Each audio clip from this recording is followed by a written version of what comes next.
c'est la présence suffisante et essentielle que nous devons chérir. Lorsque tu es présent, nous sommes dans le domaine du tout est possible. Tu es celui qui rafraîchit les cœurs.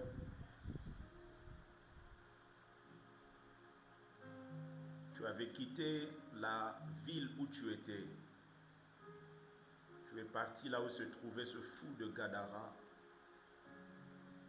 Parce que tu peux te déplacer de très loin juste pour une âme.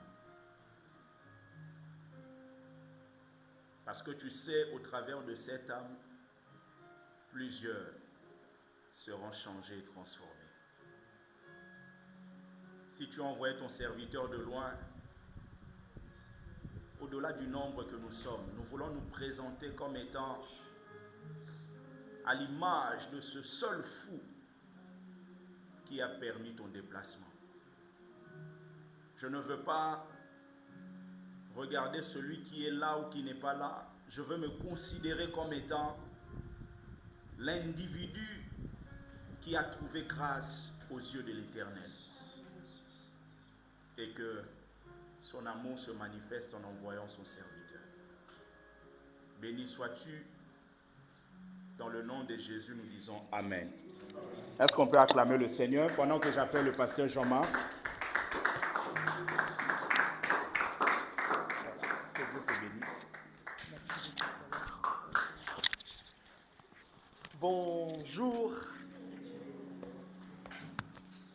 Tout d'abord, je dis merci au pasteur Rodin.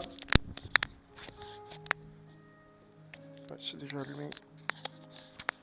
Merci au pasteur Rodin pour l'invitation. J'étais de passage pour certains déjà, je pense que vous nous avez entendus en ligne. En ligne, j'ai participé plusieurs fois. Donc ça fait un plaisir de voir le prophète Alain que je connais bien. Je connais le visage, je connais le prénom. Je suis content de vous voir.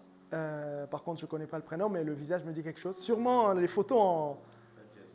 C'est le frère Jason, d'accord, ok. Donc, celui que j'entends souvent, le frère Jason.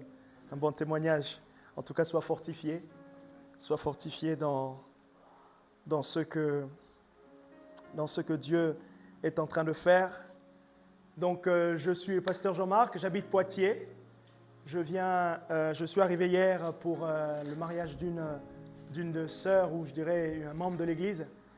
Et donc là, je retourne juste après le culte, je rentre, je prends la route et je suis désolé pour le retard parce que donc j'étais au culte le matin chez le prophète Luzolo et ils ont commencé en retard, donc ça a décalé, ils ont terminé en retard. Je voulais partir, avant de partir, dire quand même bonjour et donc je pars en retard et je loupe la sortie du périph', voilà, de Montreuil, porte Bercy, quelque chose comme ça. C'est pour ça que ça m'a mis encore 10 minutes. J'ai commencé à penser à toi, pasteur. J'ai dit, ah là là, il se dit, ah là là, s'il ne vient pas. Donc, mais en tout cas, je suis content d'être avec vous. Est-ce qu'on peut prendre ensemble dans l'Ancien Testament, et on va prendre un livre sûrement que vous avez entendu parler, mais vous avez peut-être, je ne veux pas dire jamais lu, mais vous avez entendu parler. Peut-être pas feuilleté personnellement, et nous sommes dans Joël. Joël, le chapitre 3, selon les versions, vous avez le chapitre 2. Et c'est ce texte qui est célèbre, qui parle de l'effusion du Saint-Esprit. Oh, ça y était brasséminé. Notre thème de cet après-midi, c'est la dimension prophétique, où moi j'ajouterais la Pentecôte et la dimension prophétique. La Pentecôte et la dimension prophétique. Le livre de Joël, c'est juste avant le livre de Amos. Il fait partie des 12 petits prophètes.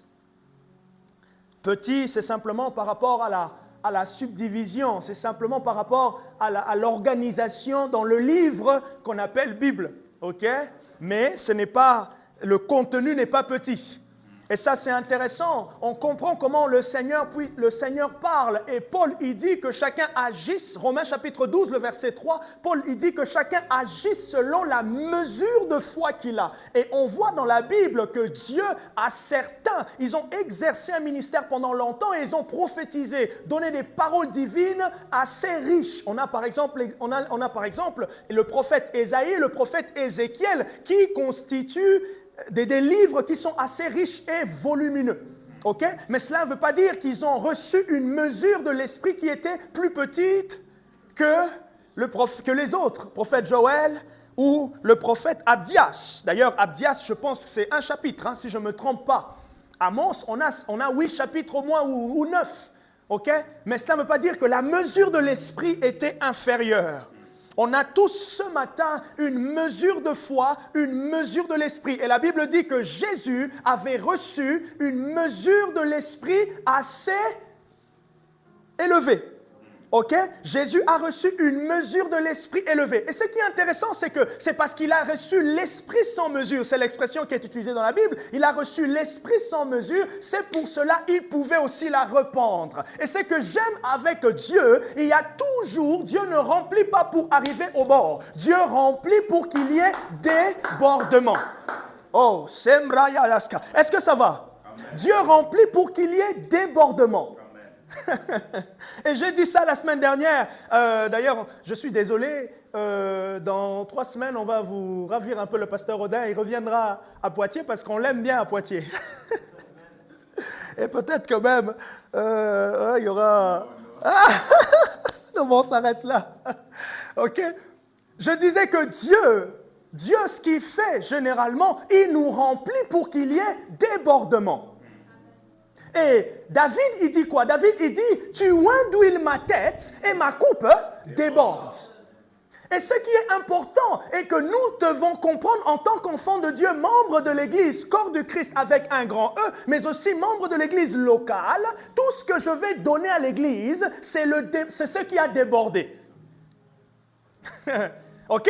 Donc, il faut rester dans la présence de Dieu, dans le lieu secret, afin que ça puisse déborder. Et c'est ce débordement que la sœur va pouvoir recevoir. C'est tout le débordement de l'esprit dans la vie du pasteur Audin qui vous donne chaque semaine, chaque dimanche.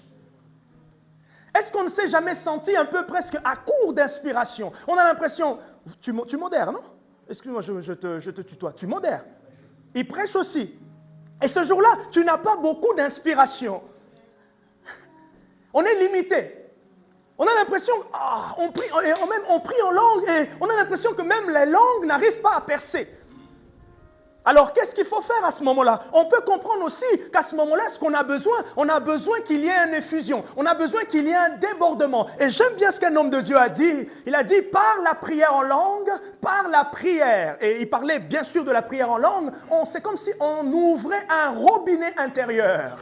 Jean chapitre 7, le verset 37 au verset 39, il dit quoi? Il parlait de l'esprit qu'allaient recevoir ceux qui croiront en lui. Il dit quoi? Les fleuves d'eau vive couleront de leur sein. Ça coule d'où? Ça coule de notre intérieur. Amen. Et c'est en nous que nous devons activer. Pourquoi? Parce que le flot et le Saint-Esprit est en nous. Amen. Et c'est quand maintenant on commence à ouvrir par la foi en disant à Dieu, Seigneur, je prie en langue dans le but de percer ce plafond de l'inspiration. On commence à prier pendant 5 minutes, on prie pendant 10 minutes, on prie pendant 15 minutes et des fois ça peut nous prendre même 30 minutes. Si j'amène 2 citernes ici, le temps qu'il me faut pour remplir une citerne, ce n'est pas la même pour remplir 3 citernes. Et voilà pourquoi des fois on a besoin de passer un peu plus de temps dans la présence de Dieu afin qu'on ait un débordement assez suffisant pour donner aux autres. Je prie que le Seigneur te donne de ne pas être à court cet après-midi. Je prie que dans cet après-midi, durant cette semaine, même quand tu vas au boulot, que tu sois rempli. Je prie que tu sois rempli. Je prie que tu ressentes. Et c'est lorsqu'on est rempli maintenant. C'est quand on est rempli maintenant, quand on est rempli, que maintenant on commence à expérimenter certaines choses, que la voix de Dieu même, la perception et la conscience du Dieu qui est là est de plus en plus forte. Et c'est comme ça qu'on rentre dans la dimension prophétique. Ouais, j'aime le Saint-Esprit parce que là, j'ai commencé à parler de mon message avant le texte même. Lisez avec moi Joël chapitre 3. Dans ma version biblique, c'est Joël chapitre 3 et dans certaines versions, c'est le chapitre 2 à partir du verset 28. OK? Parce que dans la manière dont ça a été découpé dans certaines Bibles, je ne sais pas ceux qui sont sur Android 2.0, Bible 2.0, je ne sais pas comment c'est, mais vous avez, oui? Oui, voilà. C'est donc Joël combien? Joël 2, verset 28. Vous avez une sœur qui s'appelle Yolande dans l'église? Yolande? Ok, elle est présente? Elle n'est pas là. Ok. D'accord. Elle va bien? Dans l'ensemble, ça va? D'accord. On va prier pour elle. On va prier pour elle. Et ce que j'aime avec Dieu, c'est que, vous savez, si c'était à l'école, je suis enseignant de métier, je ne me suis même pas présenté. Bon. Je suis allé directement. Je suis enseignant de métier et ce que j'aime avec Dieu, c'est que même quand on est absent dans sa liste, on n'est pas absent. Amen. On peut être absent, mais cela ne veut pas dire qu'il faut être absent à l'église. Hein? Non. C'est toujours important. Pourquoi c'est important d'être présent physiquement? Parce qu'il y a une grâce. Il y a quelque chose qui est libéré. Pensez, réfléchissez au principe du débordement. Si notre frère vient avec un certain débordement, le pasteur vient avec un certain débordement, ma soeur elle vient avec un certain débordement, qu'est-ce qu'il va faire ici? Chacun va pouvoir partager et ça sera au bénéfice de tous. Et qu'est-ce qui va ressortir? Chacun aura le témoignage que Dieu était vraiment présent. Et c'est comme ça maintenant qu'on apprend à aimer Dieu et qu'on va aimer maintenant venir à l'église. Pourquoi? Parce qu'on voit Dieu au milieu de nous. Ce que je désire, c'est que l'église soit le lieu où la révélation de Dieu remplit les cœurs. En tout cas, nous qui sommes là cet après-midi, que nous soyons encouragés et que notre encouragement puisse marquer les autres dans la semaine qui voient « Oh, mais qu'est-ce qui s'est passé dimanche ?» Non, ce n'est pas que le pasteur Jean-Marc était là ou non, c'est que Dieu était là. J'ai compris, j'ai saisi quelque chose et j'ai été encouragé. Voilà pourquoi cette semaine, j'ai comme on dit en français, une bouffée de chaleur, une énergie à pouvoir entamer ma semaine, entamer ma vie chrétienne, participer aux réunions avec un but. Le but de connaître Dieu, mais le but aussi de le faire connaître au travers de ma vie. Et Joël nous dit quoi? Joël, le chapitre 2, pour certaines versions. « Après cela, je répandrai mon esprit sur toute chair. Vos fils et vos filles prophétiseront. Vos anciens auront des songes et vos jeunes gens des visions. Même sur les serviteurs et sur les servantes, en ces jours-là, je répandrai mon esprit. Je ferai paraître des prodiges dans le ciel et sur la terre, du sang, du feu et des colonnes de fumée.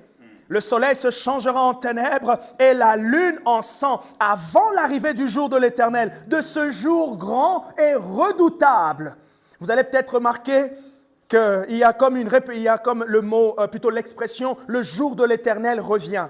Pourquoi? Parce que c'est le thème même du livre de Joël. Le thème du livre de Joël, c'est le jour de l'Éternel, le grand jour. C'est un thème prophétique qui parle du retour de Christ. Là, nous sommes vraiment dans le côté prophétique, l'aspect prophétique, le retour de Jésus, mais c'est aussi le jour de la visitation. Il y a toujours un jour de l'Éternel, ok? Un jour où Dieu visite, un jour où Dieu transforme, un jour où Dieu déchire le voile. Alléluia. Et il est dit, alors, quiconque invoquera le nom de l'Éternel, oh j'aime ça, il sera sauvé.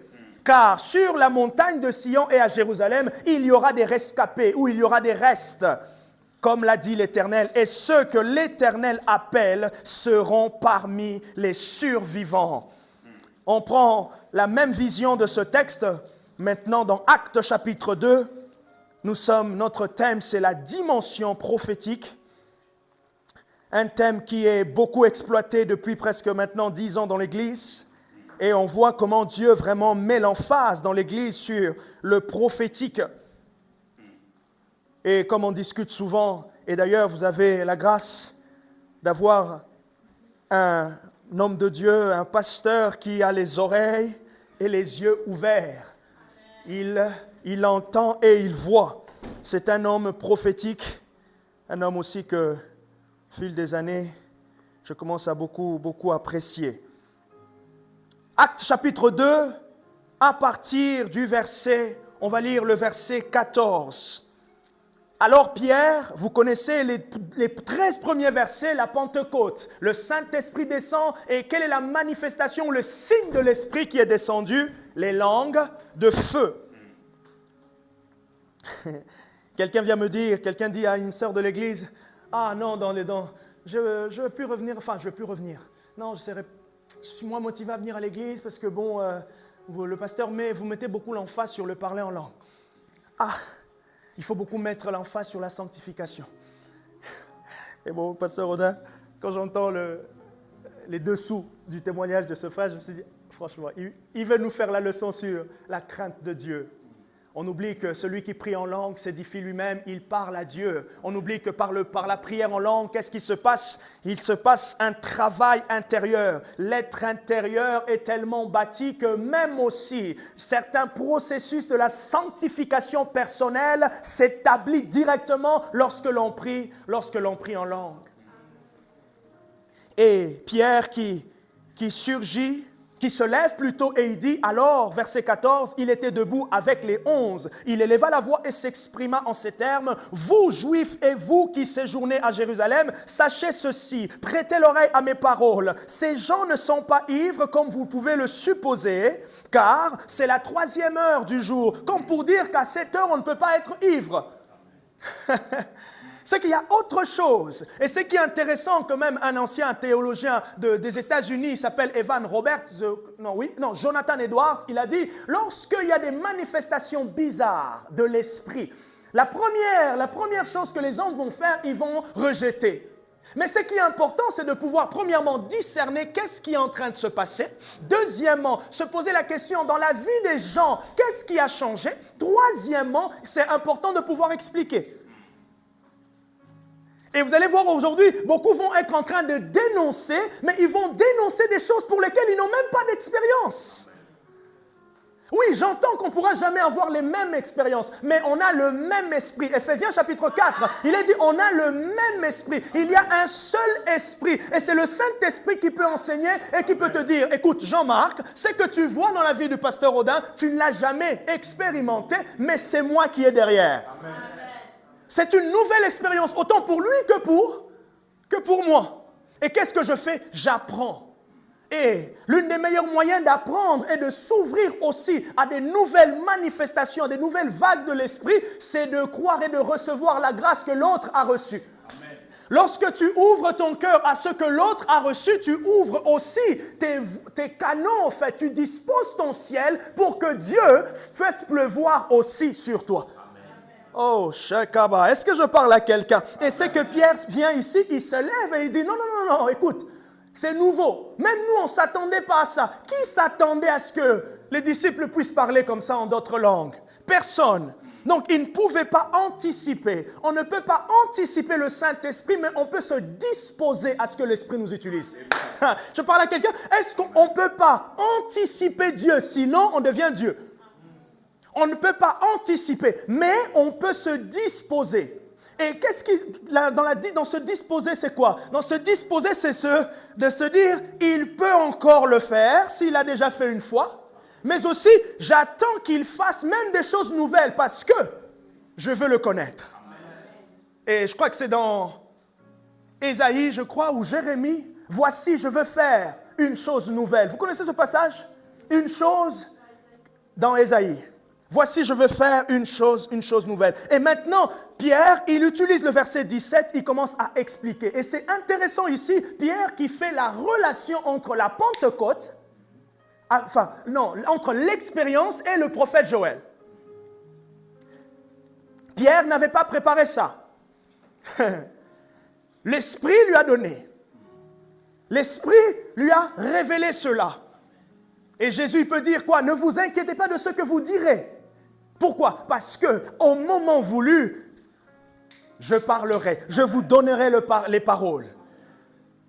Et Pierre commence à expliquer, dans les derniers jours, dit Dieu, je répandrai de mon esprit sur toute chair, vos fils et vos filles prophétiseront, vos jeunes gens auront des visions et vos vieillards auront des songes. Oui, sur mes serviteurs et sur mes servantes, dans ces jours-là, je répandrai mon esprit et ils prophétiseront. Alors, Dieu, cette parole est notre partage. Le Saint-Esprit est déjà descendu, le Saint-Esprit ne descendra plus. Mais maintenant, nous pouvons connaître ces sortes de déversement et de débordement. Et qu'est-ce qui se passe ici?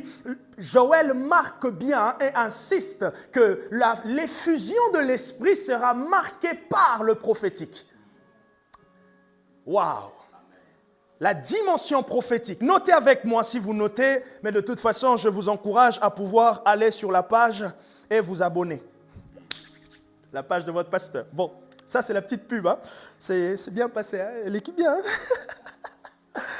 Alors, c'est quoi la dimension prophétique? Sûrement, vous avez entendu Pasteur Audin enseigner sur le prophétique, enseigner le prophète Alain. Nous, on mange ça tous les vendredis.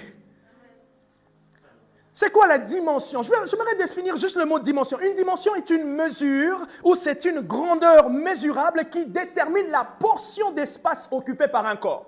Une dimension, c'est une mesure ou une grandeur qui détermine la portion d'espace. Donc, en fait, quand je dis mesurer, ça veut dire je place une grandeur. Les machata, merci Saint-Esprit. C'est là que vous allez comprendre pourquoi est-ce que j'ai commencé par parler du débordement.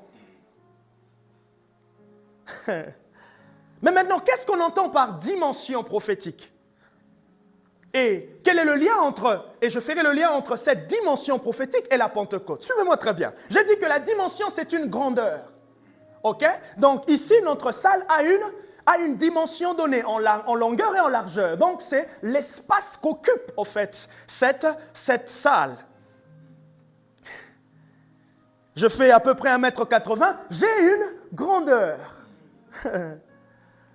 Et donc, c'est mesurable. On peut toucher, on peut palper. Maintenant, si on ajoute la pensée, l'idée derrière le prophétique, c'est quoi? C'est la mesure. La dimension prophétique, c'est la mesure ou la portion de révélation et de l'inspiration que jouissent tous les chrétiens. La dimension prophétique, c'est la portion ou la mesure, ok, de quoi? De la révélation. Révélation, ce qui vient de l'extérieur. Je ne peux pas le provoquer par moi-même. L'inspiration, c'est la manière dont j'applique la révélation. Des fois, on peut être inspiré. Ça veut dire, on connaît un passage biblique, mais ce jour-là, on le met au goût du jour. Est-ce que j'aime Dieu? Il est le roi des mises à jour. Amen. Oh, que Dieu mette à jour certaines choses dans ta vie en cet après-midi. Amen. Que le Saint-Esprit mette à jour. Amen. Si vous avez des ordinateurs portables, tout, vous allez voir que tout matériel informatique, à un moment donné, il y a une mise à jour. Et la mise à jour permet à ce que quoi? À ce que le portable puisse bien fonctionner. Okay, quand Dieu met à jour, c'est pour que nous soyons alignés conformément à ses desseins. C'est pour que tu puisses savoir aujourd'hui, cette semaine, en fait, réellement, qu'est-ce que tu peux faire? Oh! Et tu te rends compte que, oh oui, vraiment, Dieu conduit ma vie. Ah, j'ai fait une erreur. C'est comme là, je suis désolé, c'est vrai. Je suis parti en retard. Toi, j'étais en train de et là, ça commence à occuper une pensée. Est-ce que je vais bien couler? Est-ce que je vais bien prêcher? Ah, mais je te remercie. Je suis arrivé directement, je suis rentré. Et maintenant, quand Dieu met à jour, c'est pour que tu puisses t'aligner. Que tu puisses voir qu'est-ce que Dieu est en train de faire. Qu'est-ce que Dieu veut te faire? Qu'est-ce qu'il veut te dire? Ah! Non pas simplement, je suis venu à l'église, oui Seigneur, j'attends les promesses, mais ok, comment tu peux mesurer le temps de Dieu par rapport à toi-même? Comment tu peux mesurer au fait, oui, les promesses de Dieu, ok, Si ça tarde, attends là. D'accord. Ok, attends. Mais maintenant, comment on attend? On attend les oreilles fermées? On attend en étant inactif? Non, on attend en ayant l'oreille ouverte. Habakkuk, il dit quoi? La promesse tarde, mais où est-ce qu'il était? Il était perché. Ah, il était à son poste. Qu'est-ce qu'il faisait à son poste? Il était en train d'attendre pour voir. Donc, il avait une attente active. Et la dimension prophétique, c'est la mesure et la portion de révélation, la portion de l'inspiration que tout enfant de Dieu jouit, que tout chrétien jouit. Mais maintenant, regardez, j'ai dit au début que Dieu nous remplit pour que ça puisse déborder. Et on voit dans le livre de Joël, qu'est-ce qui s'est passé? L'Esprit est descendu. Le but original de Dieu, sûrement vous n'avez jamais pensé à ça. Pourquoi est-ce que Dieu pouvait nous donner le Saint-Esprit? Pourquoi est-ce que Dieu voulait nous donner le Saint-Esprit? Pourquoi est-ce que Jésus avait reçu l'Esprit sans mesure? Bon, Pasteur Rodin, là, je reviens encore enseignant. Petit devoir, prenez un papier. Pourquoi est-ce qu'on a reçu l'Esprit sans mesure? Oh, j'aime le Seigneur. J'aime le Seigneur. Pourquoi est-ce qu'on a reçu? Pourquoi est-ce que Jésus a reçu l'Esprit sans mesure? Parce que l'Esprit sans mesure permettait à Jésus de pouvoir d'aller complètement accomplir le plan de Dieu. Donc, il y a beaucoup de raisons, ok? Sûrement le pasteur Rodin, il a trouvé d'autres raisons. Est-ce que j'aime bien ce que souvent, quand j'enseigne, j'ai l'impression que tu es en train de m'écouter et toi-même, tu es en train d'écrire des prédications. C'est vrai? Bon, ça, c'était par le connaissance. L'Esprit sans mesure. Pourquoi? Pour moi. Pourquoi l'Esprit sans mesure? Deuxième raison, vous savez aussi qu'il y avait quelque chose qui nous empêchait d'avoir la plénitude de Dieu. Romains chapitre 3, verset 23, il est dit quoi? Ils ont tous péché et ils sont privés de la gloire de Dieu. Donc, par le sacrifice de Jésus, Dieu a restauré la plénitude qui nous manquait. Non, par le sacrifice de Jésus, Dieu a restauré la plénitude qui vous manquait. Si vous êtes déjà allé en Afrique, imaginez, vous avez un seau, vous voulez remplir, mais vous voyez la pression de l'eau qui est faible. Qu'est-ce que ça fait? Qu'est-ce que ça fait? En fait, le temps d'attente est long, l'impatience, ainsi de suite. Mais maintenant, nous, sans Jésus, on était quoi? On était comme des gens qui attendent, en fait, et ils ne peuvent pas avoir la plénitude qui satisfait le cœur. Les bracoges. Mais lorsque Jésus est venu, qu'est-ce qu'il a dit? Père, je remets en toi mon esprit, tout est accompli. En fait, Jésus voulait dire, maintenant ils peuvent avoir la plénitude qu'il fallait pour eux. Les obrakashata. Maintenant, ils peuvent avoir la plénitude. En fait, quelle plénitude? La plénitude de la connaissance de Dieu. Oh, parce que par le péché, par avant, dans l'Ancien Testament, je vous le fais court, Dieu donne des enseignements, des portions de révélation. Ah, chez Prata. Et en fait, il y avait des portions, des petits indices comme ça. Mais ça ne permettait pas qu'il y ait le plus. Ça ne satisfait pas. Ça n'allait pas plus loin. Il y avait toujours quelque chose. Et lorsque vous lisez simplement le livre de Juges, qu'est-ce que vous voyez? Comment le peuple... Il y avait quoi? Un yo-yo. Dans leur marche. D'un coup, ils sont hauts. Et à un moment, ils sont très bas. Ils sont très bas. Pourquoi? Parce qu'il y avait le cœur de Dieu n'était pas encore satisfait. Ils ne pouvaient pas avoir accès. Et d'ailleurs, si vous regardez le temple, il y avait quoi? Il y avait un processus. Il y avait trois parties. Le parvis, le lieu saint et le lieu très saint. Pourquoi? Ça nous enseigne le processus de s'approcher de Dieu. Mais maintenant, quand Jésus est venu, il en a fait les trois. Comment est-ce qu'il s'approche de Dieu? Il s'approche de Dieu par la foi. Tous y rentrent. Tous y rentrent. Pourquoi? Donc, ils ont maintenant accès. Et puisqu'ils ont accès, rien ne les retient. Voilà pourquoi ils ont la plénitude. Et Ésaïe 55, verset 1 à 2, il dit, venez, vous tous qui avez rien, vous avez soif, venez. Venez, venez sans, vous manquez d'argent, venez et servez-vous. Dieu nous invite à sa table. Il nous invite à ce qu'on puisse se remplir. Il nous invite, j'aime bien prendre l'exemple du resto chinois. Si vous n'avez pas le chinois, cet après-midi, je suis désolé, mais c'est juste un exemple. Sinon, je risque de vous faire dégoûter le reste du message. C'est juste un exemple. Dans le resto chinois, c'est quoi? À volonté. Et qu'est-ce qui te fait stopper? Qu'est-ce qui te fait stopper? C'est à volonté. Qu'est-ce qui nous stoppe? Enfin, on s'arrête jusqu'où? On s'arrête quand on est rempli.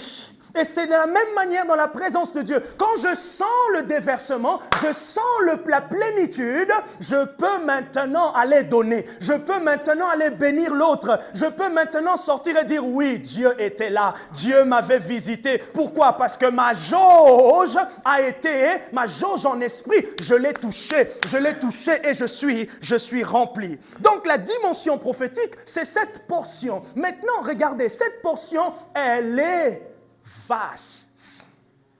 Et c'est qui nous la donne? C'est le Saint-Esprit. Le Saint-Esprit, il est au centre. D'ailleurs, on peut même l'appeler, parmi ses noms, on peut l'appeler l'Esprit de la révélation.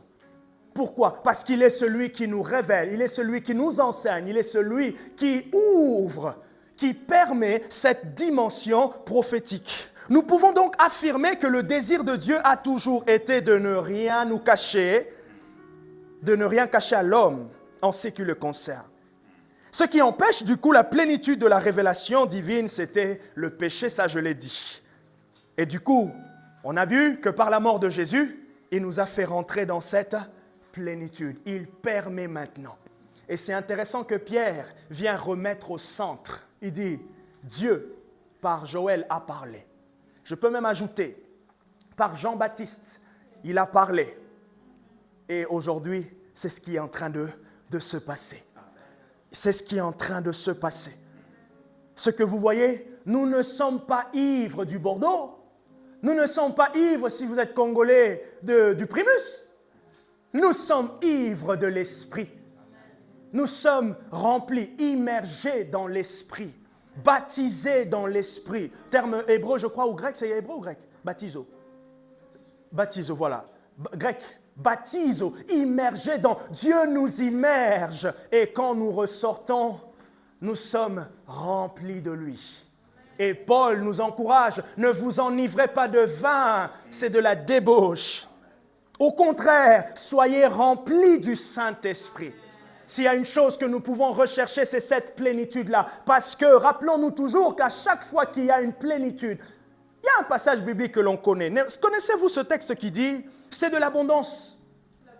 Ah, en fait, pour qu'il y ait un langage, il faut qu'il y ait une forme d'abondance. À la Pentecôte, qu'est-ce que Dieu a fait? Il a rempli et ils ont...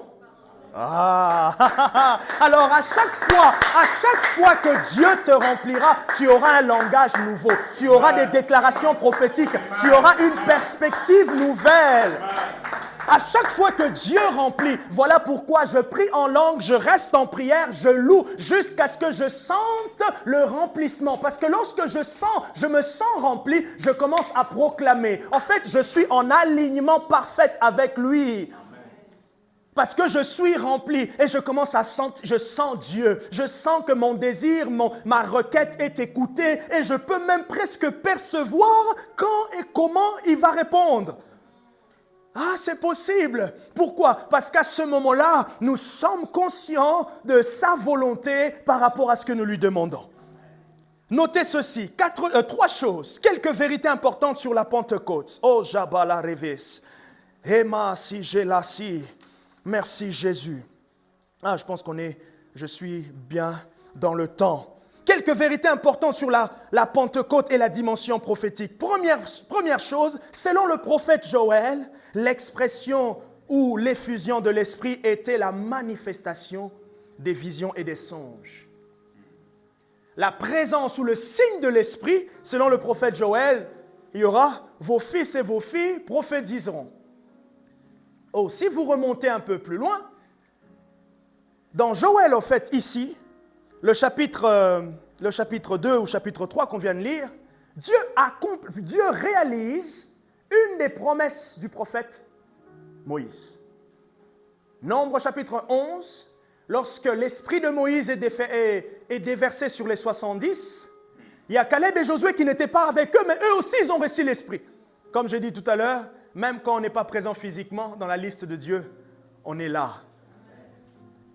Et il y a quelqu'un qui dit, mais je crois que c'est ça, hein, quelqu'un qui dit, mais eux, ils n'étaient pas là physiquement, mais là où ils sont, l'esprit les a aussi touchés. Je vous le fais un peu couper court. Et Moïse qui dit, Dieu veut que tout son peuple soit composé des prophètes. Voilà pourquoi l'église du Nouveau Testament est une église composée des prophètes. Ça veut dire des nabis, ça veut dire des gens qui entendent, qui reçoivent la révélation de Dieu. Donc ça n'a rien de... ce n'est pas... C'est pour tout le monde. C'est pour tout le monde. C'est pour nous tous. Maman Glody, comment ça va au niveau des visions? Ça va? Sûr?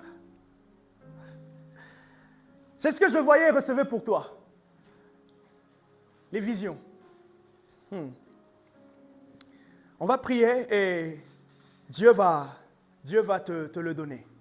Ou je dirais, le Seigneur va restaurer cela. Parce que, en fait, ce que je recevais, c'est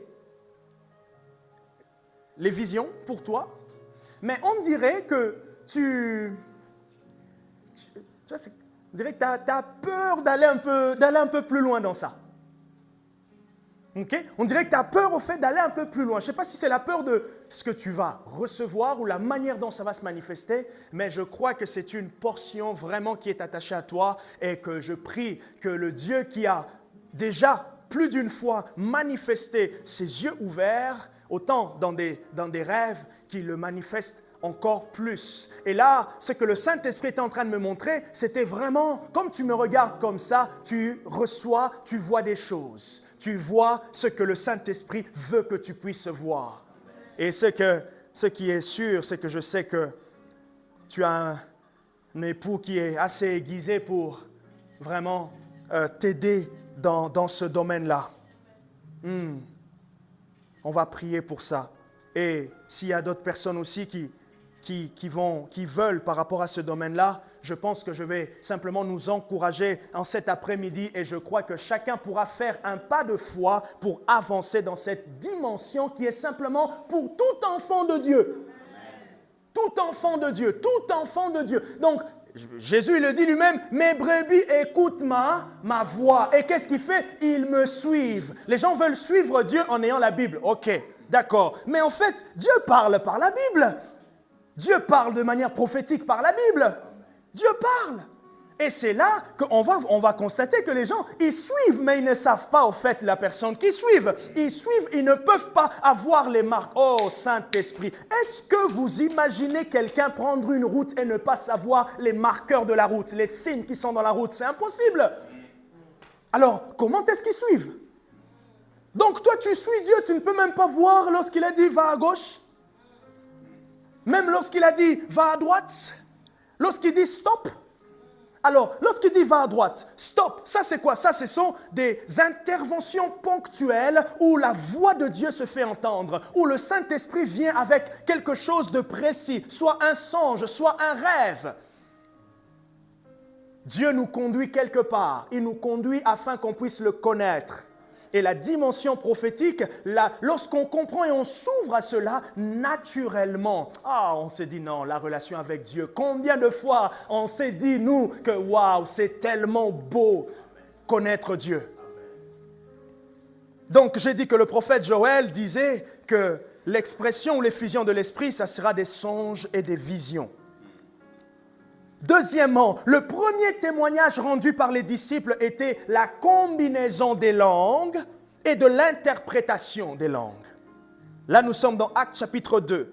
Quelques vérités sur la Pentecôte et la dimension prophétique. Le premier témoignage rendu par les disciples, c'était quoi? Il y a eu des langues. Donc, ils ont entendu, les gens qui étaient ils ont entendu des langues qu'ils connaissaient. Et, au fait, les disciples parlaient en langue, eux, ils entendaient. Donc, c'était langue et interprétation. Et 1 Corinthiens 14 nous dit quoi? Langue plus interprétation égale prophétie. On en revient encore à la même chose. Troisièmement, l'un des signes de la vie de l'esprit dans une église locale, l'un des signes, pas le seul, de la vie de l'esprit dans une église locale, c'est la manifestation du don de prophétie. 1 Corinthiens 14, Paul il dit quoi? Recherchez l'amour. Donc, il nous rappelle 1 Corinthiens 13. Mais aspirez aussi aux dons spirituels, les meilleurs. Et il dit quoi? Surtout à celui de prophétie. Pourquoi? Parce que celui qui prophétise édifie l'Église. Celui qui prie en langue s'édifie lui-même. Mais quand est-ce que nous allons passer du niveau d'édification personnelle à l'édification de l'Église? Lorsque nous allons interpréter. Excusez-moi. Lorsque nous allons interpréter notre langue. Amen. Gloire au Saint-Esprit. Donc, il y a un lien entre la Pentecôte. Il y a un lien entre les langues et la dimension prophétique. Il y a un lien. Les langues nous ont été données pour que nous soyons fortifiés intérieurement et la conséquence d'être fortifiés, que ça puisse disposer nos cœurs à recevoir de Dieu. Voilà pourquoi Paul pouvait dire, celui qui parle en langue, prie aussi pour recevoir l'interprétation. Pasteur Rodin, je commence à être de plus en plus convaincu. Tu sais, quand en l'église, on a dit, ah non, le parler en langue, ça c'est fou, ça c'est pas bien. On a refusé ça. Mais j'ai comme l'impression qu'on n'a pas beaucoup insisté sur l'interprétation des langues. Paul il dit, priez aussi pour l'interprétation. Et nous sommes peu à pouvoir prier pour avoir l'interprétation de nos propres langues. Et du coup, on reste dans l'ego. Oh non, il ne faut pas prier en langue. Tu ne sais même pas ce que tu dis. Je dis, mais du coup, Paul a dit quoi? Demande. Et maintenant, je pense qu'on a peu d'expérience sur l'interprétation de langue. Il m'est arrivé dans l'église au mois d'avril. Je prie pour une sœur. Je viens prier en français. Et là, je rentre dans des langues. Pendant 1 minute 30, si j'ai commencé à dire, j'avais des trucs un peu comme... Pendant 30 secondes, 1 minute, je ne sais plus. Et là, une sœur. D'ailleurs, quand j'ai terminé, je dis, je viens de donner un message ici en langue. Et là, qu'est-ce qui se passe? La sœur dit, oui, j'ai entendu, j'ai fait du latin. Tu as parlé latin. Tu as parlé latin. Je dis, ah bon? L'église a applaudi. Wow, tu as parlé latin. Ah bon? Et qu'est-ce que j'ai dit en latin? J'ai dit un truc, il va y avoir plusieurs flots qui vont fluctuer. En fait, c'était une parole de bénédiction. Et ce qui est drôle, la parole que j'ai dit en langue, c'est ce que la dame venait de recevoir elle-même quelques minutes avant, pendant le culte. Vous voyez? Donc, Dieu vient fortifier, au fait, cette personne. Mais maintenant, on veut interdire les gens de prier en langue. Mais comment est-ce que les gens vont interpréter une langue qu'ils n'ont jamais fait ressortir? Comment tu peux interpréter quelque chose que tu n'as jamais pratiqué? Et donc, l'un des signes de la vie de l'esprit dans l'Église, c'est le don de prophétie. OK? Soit directement avec des langues intelligibles. Comme je dis tout à l'heure, je reçois une parole pour Maman Glody et la sœur Yolande. Mais aussi soit une parole en langue avec son interprétation. Et puisque Dieu veut encourager l'Église, le Seigneur va parler. Alors, nous sommes en train d'aller pour chuter. Lesuva Jesamayata. Merci Seigneur. Donc, je nous ai donné la définition de la dimension prophétique. Rappelons-nous, je nous ai encouragé en disant que cette dimension prophétique, c'est une mesure de l'esprit. Et on sait que c'est une mesure infinie. On sait que Dieu veut que nous puissions déborder parce que c'est lorsque ça déborde qu'il y a maintenant un langage, une clarté qui se manifeste dans notre être intérieur. Maintenant, je vous donne comment on peut activer ou développer cette dimension prophétique. Ou je dirais d'abord, je vais vous donner 2 raisons pour lesquelles, 2 buts ou importance de cette dimension prophétique, et après, comment activer cela dans la vie. Et quand on parle vraiment d'activer, c'est juste élever la conscience. Juste élever notre conscience, parce que c'est là. Ça ne vient pas de nous. C'est Dieu qui nous l'a donné par le Saint-Esprit. OK? 2 raisons ou importance de la dimension prophétique, pour soi ou pour l'Église? Premièrement, parce que ça permet d'être acteur dans le ministère de réconciliation. 2 Corinthiens chapitre 5, versets 18 à 21. Paul il dit que nous avons reçu le ministère de réconciliation. Donc, ça veut dire que nous sommes en paix avec Dieu. Et parmi les moyens par lesquels on peut amener aussi d'autres, par l'évangélisation, à rentrer en paix avec le Seigneur, c'est aussi par la voie du prophétique. On voit comment Jésus, Jean chapitre 4, a emmené cette femme à être en paix avec elle-même, avec sa propre vie, mais aussi avec Dieu qui l'aimait. Par quoi? Par le prophétique. Qu'est-ce qu'elle a dit lorsqu'elle est allée? Jean 4, verset 39. « Venez voir un homme qui m'a dit tout ce que j'avais fait. » Voilà, le Messie. Donc, premièrement, ça nous permet d'être acteurs. Et si nous voulons être une église qui réconcilie le peuple, qui réconcilie la France, qui réconcilie les cœurs, il y a tellement de gens. En fait, ici en France, il y a des gens qui sont complètement athées, donc complètement, ils ont rien à foutre de Dieu. Il y a aussi de ceux qui sont en colère contre Dieu. Mais pour pouvoir les réconcilier avec Dieu, par moment, on a besoin, en fait, d'un témoignage, que la Bible soit vraie, que la révélation biblique. Donc, on a besoin de quelque chose de tangible. Je ne dis pas que les Écritures ne sont pas tangibles, mais que Dieu te donne une parole concrète, un passage biblique qui correspond à la situation de cette personne. C'est ça la révélation, c'est ça l'inspiration. Et Dieu peut le faire. Rien n'est impossible. Rien n'est impossible. Je n'ai pas encore expérimenté ça de manière régulière, mais récemment, le Seigneur m'a dit, j'ai dit, mais Seigneur, j'ai des collègues, je ne pousse pas, je ne reçois pas. Ou du moins, je n'ai pas l'impression de... Et là, Dieu m'a dit, demande, je te donnerai.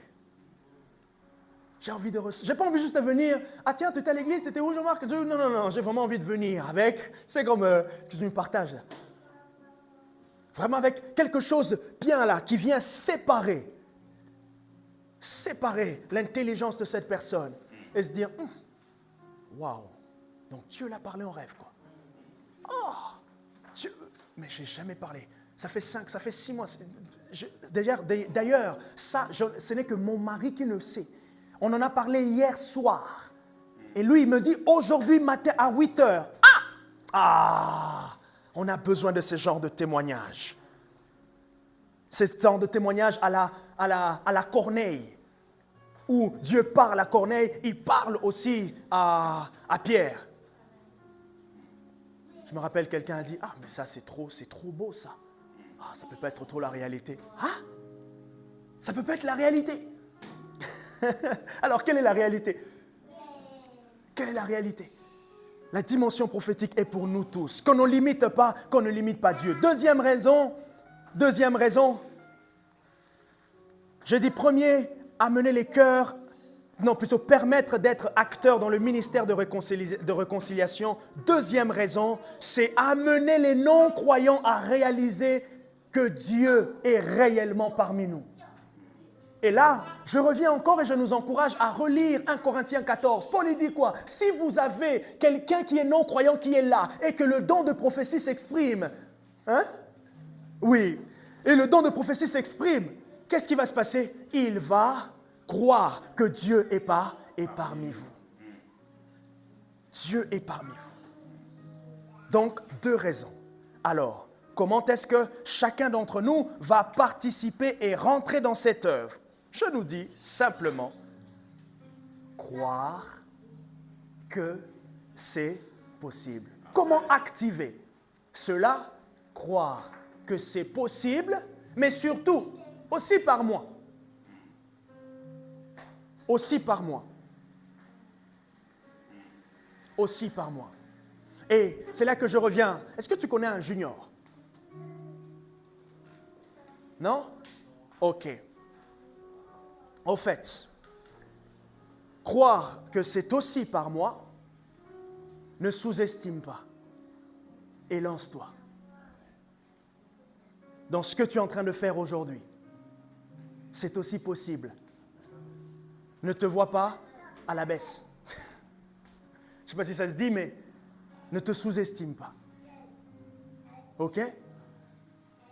C'est vrai que tu es peut-être junior dans ces choses, mais Dieu va te faire grandir. Ne te sous-estime pas. Ok? Ne te sous-estime pas. Ne te sous-estime pas. Je recevais comme si la sœur Yolande avait elle était malade, des problèmes de santé, et comme si c'était au niveau de...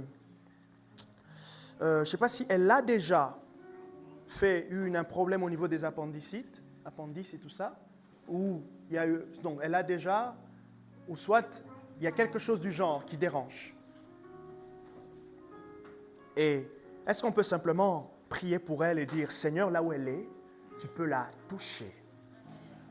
Saint-Esprit, puisque tu as amené, attiré nos yeux vers elle, Seigneur, nous prions et nous la bénissons là où elle est. Père, je prie que tu puisses la bénir et la guérir au nom de Jésus. Toute forme de douleur puisse partir au nom puissant de Jésus. Toute forme de douleur s'arrête et qu'elle soit guérie. La chose Eli Ezavashata. Mesado chevi de la semaine de Yejesata. Au nom puissant de Jésus. Au nom puissant de Jésus-Christ. Je prie aussi pour toi, Maman Glody, que le Seigneur puisse enlever toute peur concernant les visions, que le Saint-Esprit puisse donner aussi cette... Merci Jésus. Ces nuits tranquilles qui permettent à ton être intérieur de recevoir. Au nom puissant de Jésus, que ton ciel soit clair cet après-midi. Que ce que tu ne pouvais pas voir ou vraiment voir clairement, qu'aujourd'hui même, au nom de Jésus, que tu puisses voir cela. Précieux Saint-Esprit, merci. Et là où on est, on peut s'élever et on va prier après moi, dire, Saint-Esprit, je te remercie pour tout. Merci pour la dimension prophétique. Merci pour la portion que tu m'as donnée. C'est aussi pour moi et tu peux le faire par moi. Seigneur, merci pour les oreilles et les yeux ouverts. Merci pour la disposition de mon cœur. Merci pour le souvenir. Au nom de Jésus. Jesus' mighty name. Father, thank you. Lebasi elezosatabai. Ejebasi elejusatabai. Rabasi esetelosh. Que ce cœur disposé, que Dieu puisse remplir. Que ce cœur disposé, que Dieu puisse remplir. Oh, Shadabaos, Ayakaya Davas. Que Dieu remplisse, que Dieu remplisse, que Dieu remplisse, que Dieu remplisse et que ça déborde. Que ça déborde, que ça déborde, que ça déborde. Que des fleux nouveaux, que des flots nouvelles, au nom de Jésus. Et que l'Esprit, que le Saint-Esprit continue de parler à ton cœur et que son feu soit ton expérience. Receive it now in Jesus' mighty name. Que son feu soit ton expérience. Au nom de Jésus, au nom de Jésus. Vois, entends. In Jesus' mighty name. Les sabaya shata. Levesu saya dehazi. Ejisete ma selava. Neja sata. Ma sœur, ne perds pas ce cœur disposé. Ne perds pas ce cœur disposé. Donne-toi entièrement à Dieu dans ce qu'il est en train de faire, mais aussi dans ce que Dieu veut, le rôle que Dieu veut que tu puisses jouer dans l'Église. Ok? Vraiment. Donne-toi entièrement. Donne-toi entièrement. Les bassaks. Continue d'écouter le pasteur, d'écouter le message avec cette disposition de cœur. Cette disposition de cœur qui est vraiment encourageante. Ok? Merci beaucoup. Est-ce qu'on peut prier en grâce à Dieu? C'est vrai que l'heure est avancée. Nous disons merci à Dieu pour ce qu'il a fait au travers de son serviteur. Prions au nom de Jésus. Alléluia.